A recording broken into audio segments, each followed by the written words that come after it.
आज तक का सबसे बड़ा सवाल था कि वे बाहर के देशों में रेफरेंडम होता है, पंजाब में क्यों नहीं हो रहा। पंजाब में रेफरेंडम की तारीख का ऐलान हो गया भाई, पंजाब के अंदर रेफरेंडम की तारीख का। दूसरी बात, मान के तुम्हारे ब्रह्मांड गुरु का पूरा डंका बज रहा है। कीनिया के राष्ट्रपति ने क्या बोल दिया, समझ में आया? पूरी संसद ने खड़े होकर तालियां बजाई है।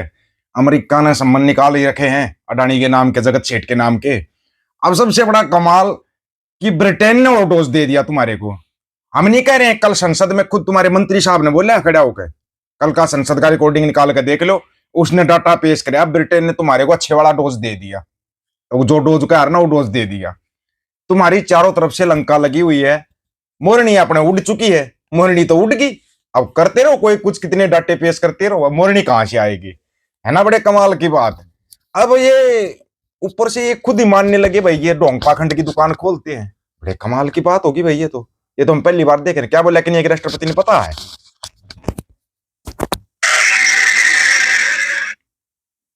Immediately cancel the ongoing procurement process for the JKIA expansion public. पूरी संसद खड़े होकर तालियां बजा रही है। इसने कीनिया के राष्ट्रपति ने बोल दिया अडानी के जितने प्रोजेक्ट है सारे बंद और उनकी जांच करेंगे।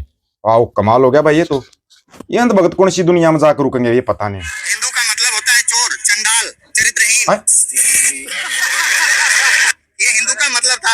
हिंदू शब्द एक फारसी शब्द था जो फारसियों ने, मुसलमानों ने इन्हें गाली दिया था। ये बात है। हिंदू राष्ट्र बनाना चाह रहे हो तो किसको लेके बना रहे हो? जो पहले से बने पड़े हैं उनको लेकर बना रहे हो, या जो भिन्न भिन्न जातियों में बटे हुए हैं उनको भी उसमें शामिल कर रहे हो? और SC ST OBC के लोग हैं, उनको हिंदू धर्म में शामिल करना चाहते हो तो उनको बराबरी कब दोगे? हिंदू को चोर चंडाल कहा सही है? अभी पंडित जी का जवाब सुन लेना। पंडित जी से पूछा गया था कि बोला भाई हिंदू को चोर चंडाल बोला है, क्या ये सही है?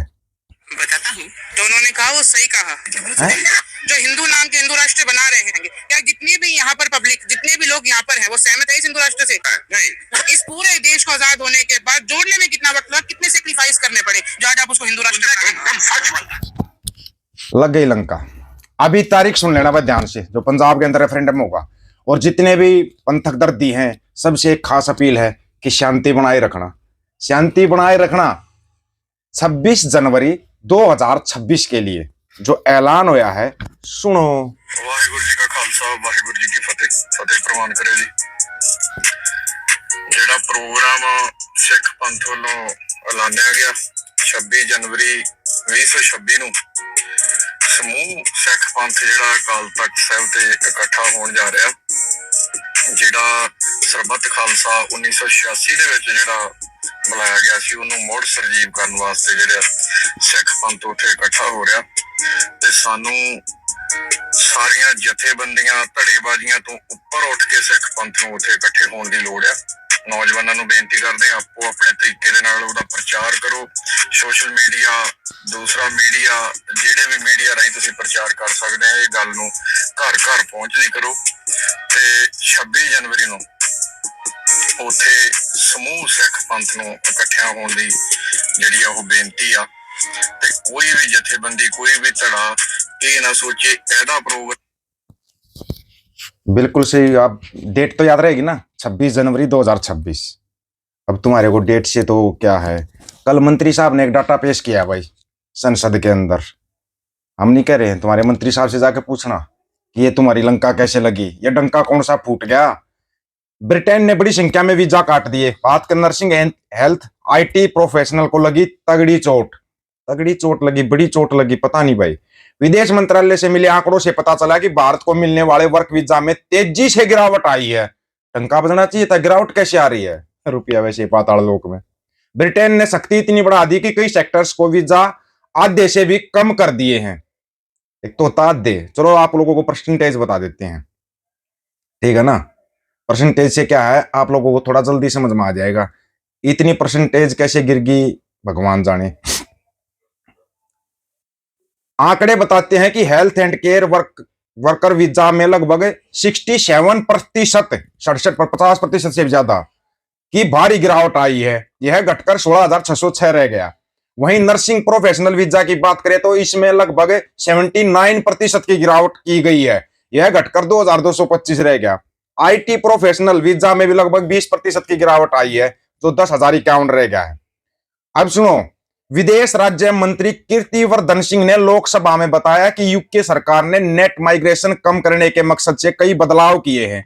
ये सभी बदलाव 22 जुलाई 2025 से लागू किए गए हैं, लागू हो चुके हैं 22 जुलाई 2025 से। इसके तहत स्किल सैलरी की सीमा बढ़ा दी गई। मिड लेवल जॉब्स के लिए वीजा लेना अब मुश्किल हो गया है, वही स्किल्ड वर्कर्स और हेल्थ केयर वर्क वीजा पर सख्ती कर दी गई है। और जो वहां पर पढ़ाई करते हैं सोचते हैं तुम्हारा यहाँ से वीजा मिल जाएगा, 2 बार मोगली की जय बोल दो, 2 बार मोरनी जिंदाबाद कर दो है, उनके लिए भी बुरी दुख भरी है कि वो 2 साल से घटाकर 18 महीने का कर दिया। क्योंकि 2 साल तुम कोई भी कोर्स है 2 साल का तो होगा ही होगा, 18 महीने में तुम कोर्स पूरा नहीं कर सकते, जितने पढ़े लिखे हुए सबको पता है। अब वो भी कर दिया। पहले किसने किया ये? अमेरिका ने 5 साल वाले को 18 महीने कर दिया।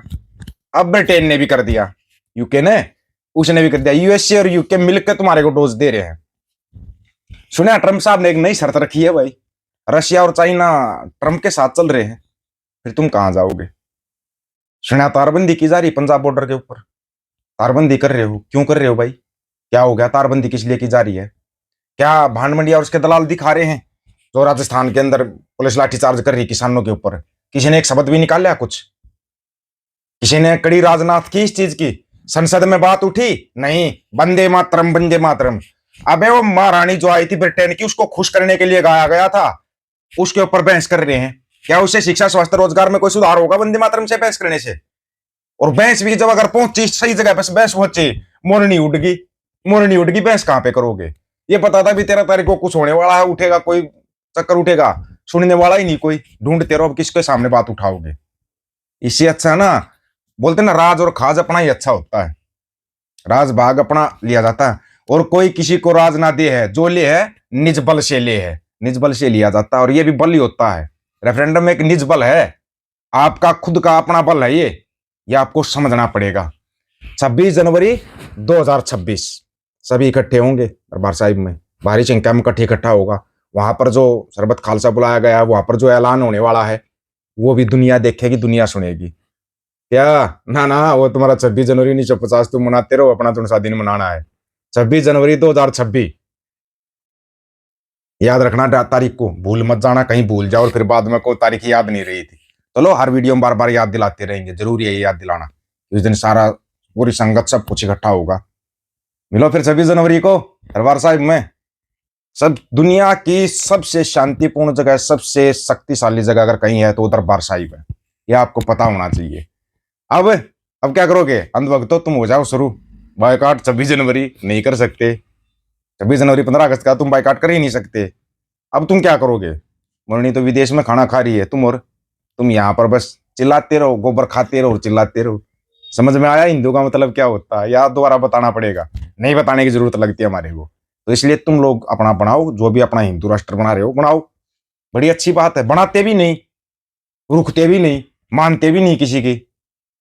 और जो ये कहते हैं ना कि सिख हिंदुओं से बने हैं, तो डाटा प्रकाश रख कर फिर बता दो ना, हो जाओ तुम भी शामिल। कौन रोक रहा है तुम्हारे को? कोई रोक रहा है क्या?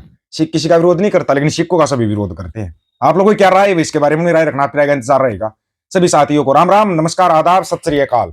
वीडियो को ज्यादा से ज्यादा शेयर, चैनल को सब्सक्राइब, बेल आइकन को जरूर दबाना दोस्तों। ऑफिशियल दीपक फौजी यूट्यूब चैनल, बात हक और सच की करेंगे, हक सच की बात हम करेंगे। वीडियो को शेयर करने की जिम्मेवारी आप लोगों की है। गज के आखो, वाहेगुरु जी का खालसा, वाहेगुरु जी की फतेह।